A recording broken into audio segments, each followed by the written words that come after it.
नमः ॐ विष्णुपादाय कृष्णप्रेष्ठाय भूतले श्रीमते भक्तिवेदांत स्वामिनिति नामिने। नमस्ते सारस्वते देवे गौरवाणी प्रचारिणे निर्विशेष शून्यवादी पाश्चात्य देशतारिणे।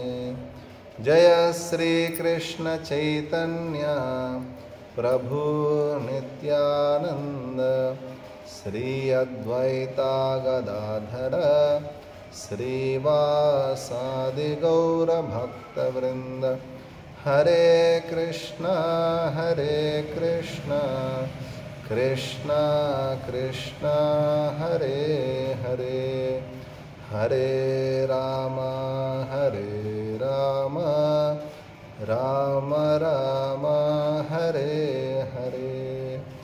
वाञ्छाकल्पतरुभ्यश्च कृपा सिन्धुभ्य एव च पतितानां पावनेभ्यो वैष्णवेभ्यो नमो नमः। हरे कृष्ण। భక్తులకి దేవాది దేవుడు శ్రీకృష్ణ భగవానుడు అను గ్రంథ యథాతథ పుస్తక పఠనానికి స్వాగతం. దేవాది దేవుడు శ్రీకృష్ణ భగవానుడు అను గ్రంథాన్ని రచించినటువంటి ఇస్కాన్ ఫౌండరాచార్యులైనటువంటి శ్రీల ప్రభుపాదుల వారు ఈ గ్రంథ మహిమను గురించి ఈ పుస్తకం యొక్క ప్రస్తావనలో ఈ విధంగా తెలియచేశారు.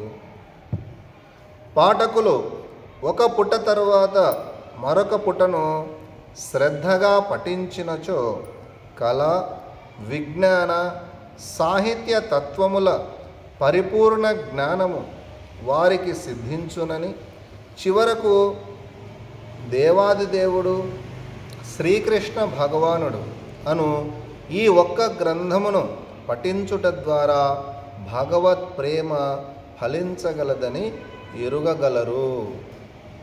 ఇక్కడ శ్రీల ప్రభుపాదుల వారు మనకు భరోసా ఇస్తున్నారు. ఈ దేవాది దేవుడు శ్రీకృష్ణ భగవానుడు అను గ్రంథాన్ని శ్రద్ధగా చదవటం, వినటం ఎవరైతే చేస్తారో వారికి కృష్ణ ప్రేమ లభిస్తుంది అని చెబుతున్నారు. సో మనం ఇవాళ దేవాది దేవుడు శ్రీకృష్ణ భగవానుడు అను గ్రంథ యథాతథ పుస్తక పఠనంలో 34వ అధ్యాయము విద్యాధర విమోచనము శంఖచూడుని వధ అనేటటువంటి అధ్యాయాన్ని చదువుకోబోతున్నాం. ఒకానొక సమయమున నంద మహారాజు నాయకత్వంలో బృందావనములోని గోపాలకులు శివరాత్రి మహోత్సవమును జరుపుకొనుటకు అంబికావనముకు వెళ్ళదలిచిరి. రాసలీల శరదృతువులో జరిగను. అటు పిమ్మట జరిగిన పెద్ద ఉత్సవము హోలీ లేక డోలాయాత్ర. డోలాయాత్రకు రాసలీలకు నడుమ శివరాత్రి అనబడు ప్రధాన ఉత్సవము ఒకటి కలదు. దీనిని శైవులు లేక శివభక్తులు ప్రత్యేకముగా పాటిస్తుందురు. పరమశివుడిని వైష్ణవోత్తమునిగా భావించుట చేత కొన్నిసార్లు వైష్ణవులు కూడా శివరాత్రిని జరుపుకొందురు. అయితే కృష్ణ భక్తులు శివరాత్రిని ఖచ్చితమైన ఉత్సవముగా పాటించరు. ఈ పరిస్థితులలో నంద మహారాజు నాయకత్వములో బృందావనములోని గోపాలురు ఒకానొక సమయమున వెళ్ళదలిచిరి అని శ్రీమద్భాగవతములో చెప్పబడినది. అనగా వారు ఎల్లప్పుడూ ఖచ్చితముగా శివరాత్రిని పాటించుట లేదని, ఒకానొక సమయమున మాత్రమే ఆసక్తి కొలది అంబికావనమునకు వెళ్ళదలచిరని అర్థము. అంబికావనము గుజరాత్ రాష్ట్రములో కలదు. ఈ అంబికావనము సరస్వతీ నదీ తీరములో ఉన్నట్లుగా చెప్పబడినది. కానీ గుజరాత్ రాష్ట్రములో ఈ నది నేడు కనిపించుట లేదు. గుజరాత్లో సబర్మతి నది కలదు. భారతదేశములోని తీర్థక్షేత్రములన్నీ గంగా, యమున, సరస్వతి, నర్మదా, గోదావరి, కావేరి వంటి పుణ్య నదీ తీరములలోనే కలవు. అట్లే సరస్వతీ నదీ తీరములో అంబికావనము కలదు. గోపాలురు మరియు నంద మహారాజు అక్కడకు వెళ్ళిరి. వారు భక్తి శ్రద్ధలతో శివుని మరియు అంబికాదేవి మూర్తులను పూజింపసాగిరి. పరమశివుని దేవాలయము ఉండు చోట అంబిక అనగా దుర్గా దేవాలయము కూడా సహజముగానే ఉండును. అంబిక పరమశివుని సతీమణి, పతివ్రతలలో మేటి. ఆవిడ తన పతిని విడిచి ఉండదు. బృందావనము నుండి వెళ్ళిన గోపాలురు అంబికావనమును చేరిన పిమ్మట మొదట సరస్వతీ నదిలో స్నానమాచరించిరి. ఎవరైనను తీర్థక్షేత్రముకు వెళ్ళినప్పుడు వారి ప్రథమ కర్తవ్యము స్నానమాచరించుట. కొన్నిసార్లు శిరోముండనము చేసుకొనుట కూడా కలదు. స్నానానంతరము వారు దేవతామూర్తులను అర్చించి పుణ్య ప్రదేశాలలో దాన ధర్మములను చేసిరి. వైదిక విధానమును అనుసరించి దాన ధర్మములు బ్రాహ్మణులకు చేయబడును. బ్రాహ్మణులు, సన్యాసులు మాత్రమే దానమును గ్రహింపవచ్చునని వైదిక గ్రంథాలలో చెప్పబడినది. బృందావన వాసులైన గోపాలురు సర్వాభరణములతోనూ అందమైన పూమాలలతోనూ అలంకరించబడిన గోవులను బ్రాహ్మణులకు దానములు చేసిరి. బ్రాహ్మణులు ఏ వ్యాపార వృత్తులను చేయరు కనుక ఇతర వర్ణముల వారు వారికి దానములు చేస్తుందురు. వారు కేవలము బ్రాహ్మణ కర్మలలోనే నెలకొని ఉండవలెను. భగవద్గీత 18వ అధ్యాయం 42వ శ్లోకములో పేర్కొనబడినట్లు వారు జ్ఞానులై తపస్సును చేస్తుండవలెను. వారు విద్యావంతులగుటయే కాకుండా ఇతరులకు విద్య నేర్పవలెను. బ్రాహ్మణులు తాము బ్రాహ్మణులుగా ఉండినచో చాలదు, వారు ఇతరులను బ్రాహ్మణులుగా తయారు చేయవలెను. బ్రాహ్మణునికి శిష్యుడయ్యేందుకు అంగీకరించినట్టి వ్యక్తికి బ్రాహ్మణుడయ్యేందుకు అవకాశమునీయవలెను. బ్రాహ్మణుడు ఎల్లప్పుడూ విష్ణు ఆరాధనలో నెలకొని ఉండవలెను. కనుక బ్రాహ్మణులు అన్ని రకాల దానములను అంగీకరించుటకు అర్హులగుదురు. కానీ బ్రాహ్మణులు తమ అవసరముకు మించి లభించిన దానములను విష్ణు సేవలో వినియోగించవలెను. కనుకనే బ్రాహ్మణులకు దానమీయవలెనని, దానితో విష్ణు భగవానుడు, దేవతలు సంతృప్తి చెందుదురని వైదిక గ్రంథాలలో చెప్పబడినది. యాత్రికులు పుణ్యతీర్థములలో స్నానమాచరించి అర్చామూర్తులను పూజించి దాన ధర్మములను చేయవలెను. ఒకరోజు ఉపవసించవలనని కూడా చెప్పబడినది. పుణ్యక్షేత్రములో కనీసము 3 రోజులు ఉండవలెను. మొదటి దినము ఉపవాసము చేసి ఆ రాత్రి కొద్దిగా మంచి తీర్థమును పుచ్చుకోవచ్చును. ఎందుకనగా జలపానము ఉపవాసముకు భంగము కాదు. నంద మహారాజు నాయకత్వములో యాత్రకు వెళ్ళిన గోపాలురు ఆ రాత్రిని సరస్వతీ నదీ తీరములో గడిపిరి. వారు ఆ పగలంతయు ఉపవసించి రాత్రి కొద్దిగా మంచి తీర్థమును పుచ్చుకొనిరి. వారు అక్కడ విశ్రమించినప్పుడు సమీపములోని అరణ్యము నుండి ఒక మహాసర్పము వారి ఎదుటకు వచ్చి ఆకలితో నంద మహారాజును మృంగబోయెను.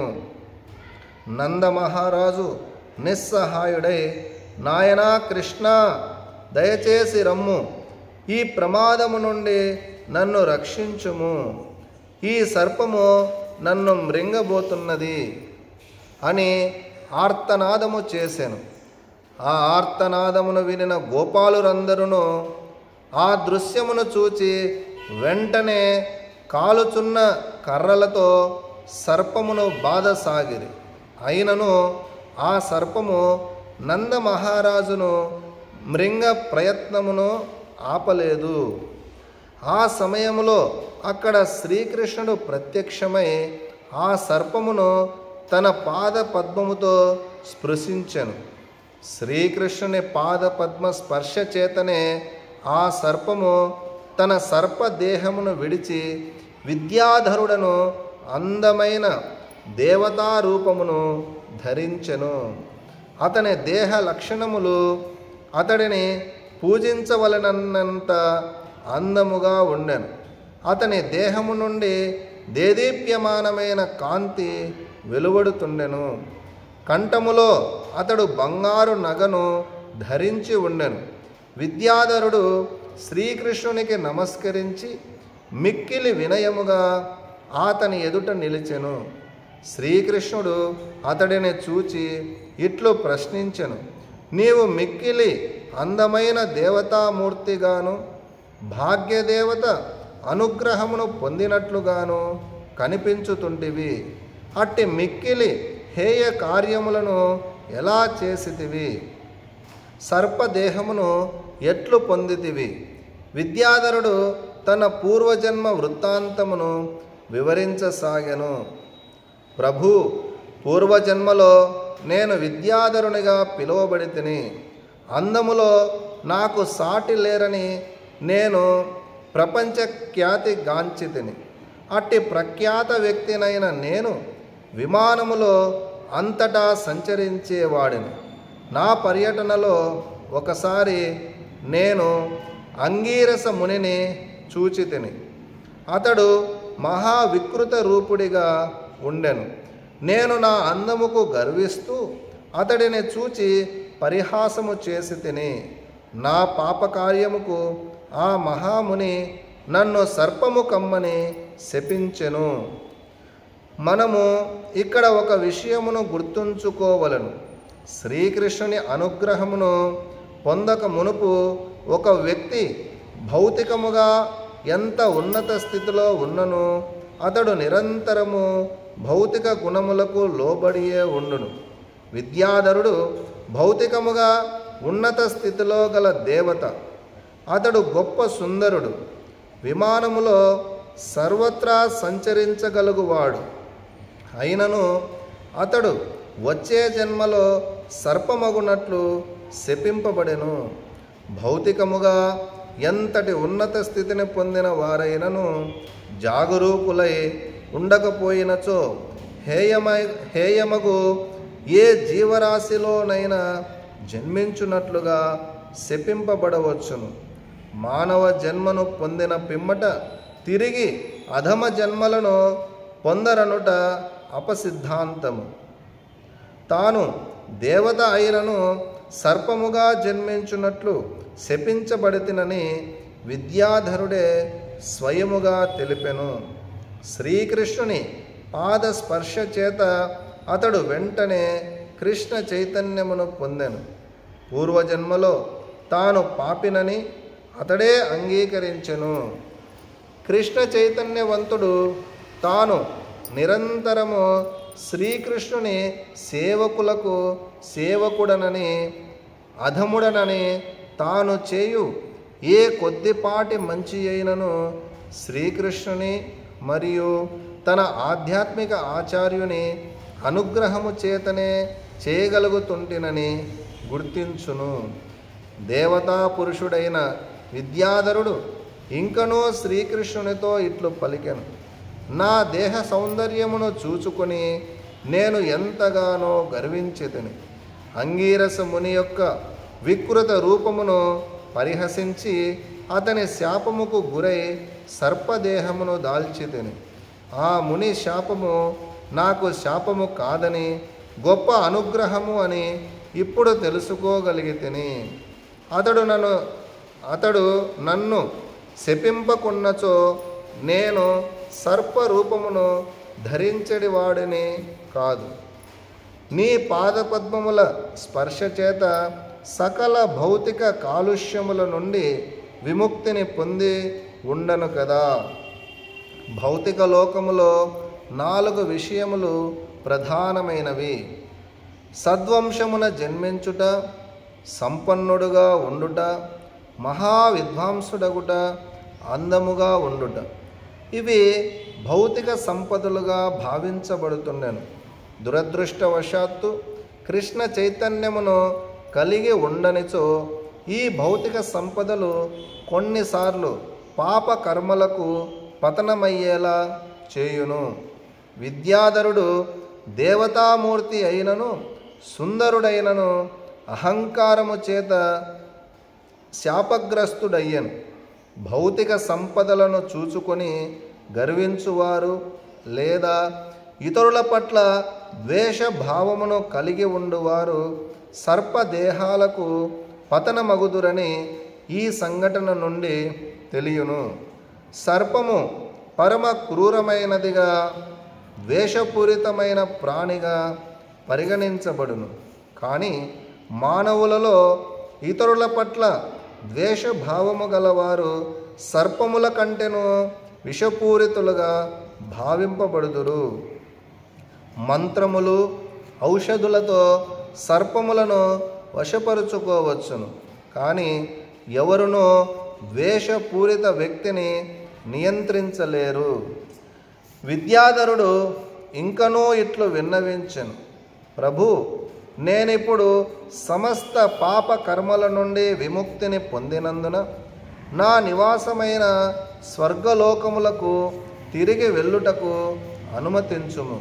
కామ్యకర్మలలో మునిగి ఉన్నతలోక సుఖములను అనుభవింపదలుచువారు దేవాది దేవుని అనుమతి లేకుండా తమ పరమ లక్ష్యమును సాధించలేరని విద్యాధరుని ఈ అభ్యర్థన సూచిస్తుండెను. మందబుద్ధులు భౌతిక ప్రయోజనముల కొరకై వివిధ దేవతలను పూజిస్తుందురు. కానీ వాస్తవముకు ఎవరైనా విష్ణువు లేక శ్రీకృష్ణుని అనుమతి చేతనే ఆ దేవతల నుండి వరములను పొందగలరని భగవద్గీత 7వ అధ్యాయము 22వ శ్లోకములో చెప్పబడినది. దేవతలకు స్వయముగా భౌతిక లాభములను అనుగ్రహించు అధికారము లేదు. భౌతిక వరాలను ఆశించువారు కూడా దేవాది దేవుడైన శ్రీకృష్ణుని పూజించి అట్టి వరములను కోరుకోవచ్చును. శ్రీకృష్ణుడు భౌతిక వరములను కూడా ప్రసాదించగల సమర్థుడు. కానీ భౌతిక వరముల కొరకై దేవతలను అర్థించుటలోను శ్రీకృష్ణుని అర్థించుటలోను భేదము ఉండును. ధ్రువ మహారాజు భౌతిక ప్రయోజనాలను ఆశించి దేవాది దేవుని పూజించెను. కానీ అతడు పరమపురుషుని దర్శించి అతని అనుగ్రహముకు పాత్రుడై గొప్ప సంతుష్టుడై భౌతిక వరములను నిరాకరించెను. వివేకవంతులు భౌతిక ప్రయోజనాల కొరకు దేవతలను అర్థించరు, వారిని పూజించరు. కృష్ణ చైతన్యవంతులకు భౌతిక వాంఛ కలిగినచో దాని కొరకై వారు శ్రీకృష్ణుడినే అర్థింతురు గాని దేవతలను అర్థింపరు. శ్రీకృష్ణుని అనుమతిని గ్రహించి తన ఊర్ధ్వలోక నివాసముకు తిరిగి వెళ్ళుట కొరకై వేచి ఉన్నట్టి విద్యాధరుడు తిరిగి ఇట్లు పలికెను: నేనిప్పుడు నీ పాద పద్మములతో స్పృశింపబడినందున అన్ని రకాల భౌతిక దుఃఖముల నుండి విముక్తుడనైతిని. నీవు మహాయోగేశ్వరుడవు, నీవే దేవాది దేవుడవు, నీవే సకల భక్తులకు నాథుడవు, సర్వలోకములకు నియంతవు. కనుకనే నీ అనుమతిని కోరుతుంటిని. నీవు నన్ను సంపూర్ణ శరణాగతునిగా అంగీకరించుము. నీ పవిత్ర నామమును నిరంతరము జపించువారు సమస్త పాప కర్మ ఫలముల నుండి విముక్తులగుదురని నేనెరుగుదును. నీ పాదపద్మముల స్పర్శను పొందగలిగే అదృష్టమును పొందగలిగిన వారు వాస్తవముకు సమస్త దుఃఖముల నుండి విముక్తులగుదురు. కనుక నేను నీ దర్శనము మరియు నీ పాదపద్మముల స్పర్శ చేతనే ఆ బ్రాహ్మణుడి శాపము నుండి విముక్తుడను కాగలిగితినని నిశ్చయముగా ఎరుగుదును. ఈ విధముగా విద్యాధరుడు పలికి స్వర్గలోకములలోని తన నివాస స్థానమును తిరిగి చేరుకొనుటకు శ్రీకృష్ణ భగవానుని అనుమతిని అర్థించెను. అట్లు అనుమతిని గ్రహించిన పిమ్మట అతడు శ్రీకృష్ణునికి ప్రదక్షిణ ప్రణామములను చేసి తన లోకమును తిరిగి చేరుకొనెను. ఈ విధముగా నంద మహారాజు సర్పము చేత మృంగివేయబడు ప్రమాదము నుండి విముక్తుడయ్యను. పరమశివుని మరియు అంబికను పూజించుటకు వచ్చిన గోపాలురు తమ పూజా కర్మలను ముగించుకొని బృందావనముకు తిరిగి వెళ్ళుటకు సిద్ధమైరి. తిరిగి వెడుతున్నప్పుడు వారు శ్రీకృష్ణుని అద్భుత లీలలను స్మరించసాగిరి. విద్యాధర విమోచన సంఘటన అనంతరము శ్రీకృష్ణుని పట్ల ప్రేమ వారికి మరింత అధికమయ్యను.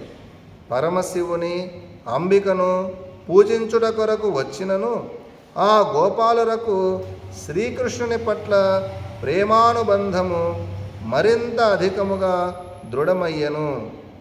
బ్రహ్మదేవుడు, పరమశివుడు, ఇంద్రుడు, చంద్రుడు వంటి దేవతలను ఏదో స్వార్థ ప్రయోజనమును ఆశించి పూజించువారు మందబుద్ధులు.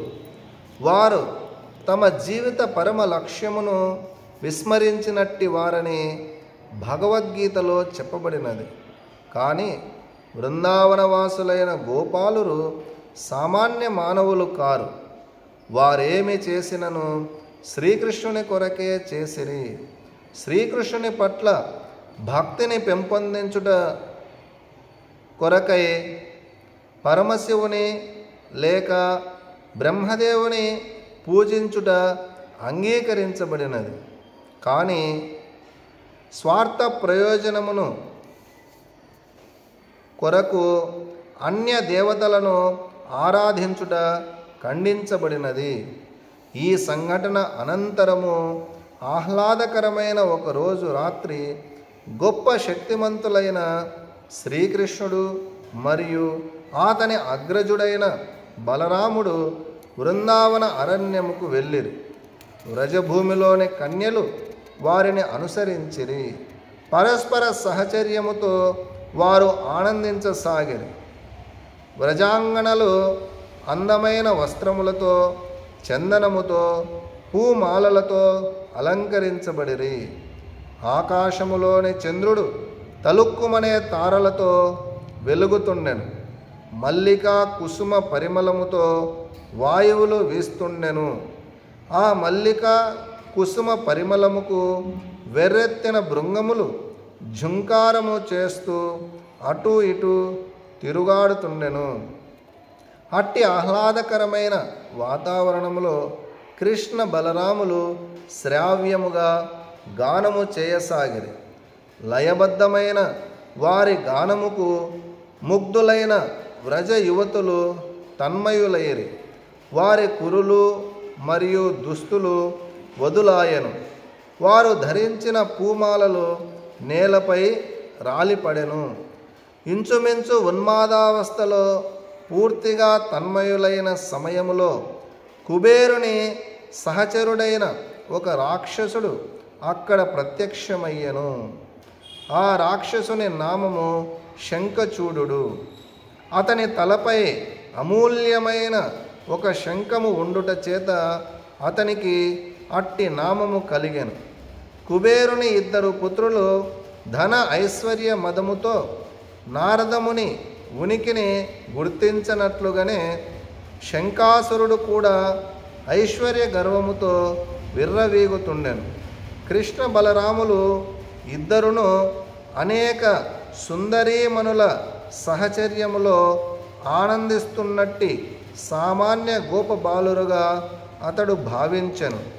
సాధారణముగా ప్రపంచములో ధనవంతుడైన వ్యక్తి అందమైన స్త్రీలందరితో భోగించవలనని ఆశించును. తాను కుబేరుని ధనిక వర్గముకు చెందిన వాడగుట చేత కృష్ణ బలరాములకు బదులుగా ఆ సుందరీమణుల సహచర్యమును తానే అనుభవించవలనని శంఖచూడు భావించెను. కనుక వారిని స్వాధీనపరుచుకోవలనను నిర్ణయముకు వచ్చెను. వాడు కృష్ణ బలరాములు వ్రజ సుందరులు గల ప్రదేశముకు వచ్చి ఆ సుందరీమణులను ఉత్తర దిశగా నడిపించసాగాను.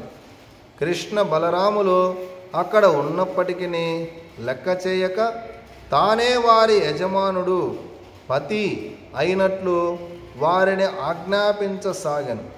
శంఖచూడు వారిని బలవంతముగా తీసుకువెడుతుండుట చేత వ్రజ యువతులు తమ రక్షణ కొరకై శ్రీకృష్ణుని బలరాముని నామాలను పిలుస్తూ ప్రార్థించసాగిరి. ఇద్దరు సోదరులు వెంటనే శాలలనే పెద్ద కర్ర మొద్దులను చేతబట్టుకొని వారిని వెంబడించిరి. భయపడవద్దు భయపడవద్దు అని వారు గోపికలతో చెప్పసాగిరి. మేము ఆ రాక్షసుని శిక్షించుటకు ఇదిగో వస్తుంటిమి అని వారు బిగ్గరగా పలికిరి. వారు వెంటనే శంఖచూడుని సమీపించిరి. సోదరులు ఇద్దరును మహాశక్తివంతులుగా గ్రహించి శంఖచూడు గోపికలను విడిచి ప్రాణభయంతో పరుగెత్తసాగాను. కానీ శ్రీకృష్ణుడు అతడిని పారిపోనివ్వలేదు. గోపికలను బలరాముని సంరక్షణలో ఉంచి అతడు శంఖచూడుని వెన్నంటి తరుమసాగాను. శ్రీకృష్ణుడు వాని శిరస్సుపై గల శంఖము వలె కనిపించునట్టి విలువైన రత్నమును గ్రహింపదలచెను. కొంత దూరము వెంబడించి అతడిని పట్టుకొనెను. పిమ్మట తన పిడికిలితో అతని తలపై మోది అతడిని వధించెను. పిమ్మట శ్రీకృష్ణుడు ఆ రాక్షసుని తలపై గల అమూల్యమైన శంఖమును గ్రహించి గోపికల వద్దకు వచ్చెను.